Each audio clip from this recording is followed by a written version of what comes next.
Malaysia should draw inspiration from Vietnam to boost its scholastic rankings in the Programme for International Student Assessment. This is Mushtaq Al-Atabi's advice to educators and national leaders amid criticism over the recent decline in Malaysia's PISA scores. First of all, I think which is the most important learning is that this situation can be remedied.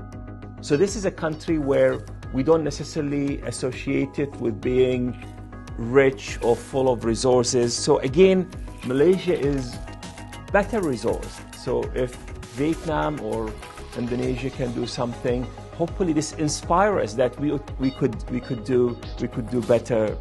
The PISA study gauges the readiness of 15-year-olds who receive formal education to seamlessly adapt to contemporary society.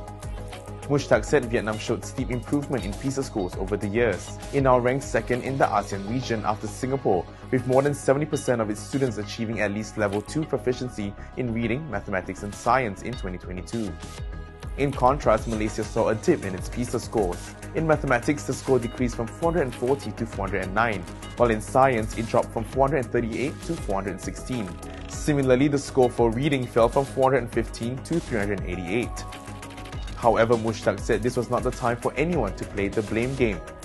This is, in my view, is not time for finger pointing or blaming. This is about us sitting down, coming up with a plan, a very well thought through plan, a long-term plan, and sticking with the plan.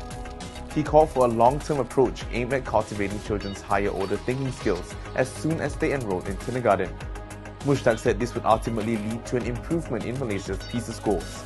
Many people think that maybe our kids don't know math, or they don't read well, or they don't know science. It's not exactly that.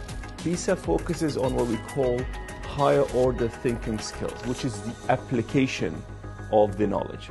And this is something, in my view, is extremely important, and I think it needs to be addressed. Sam Wichwa, FMT News.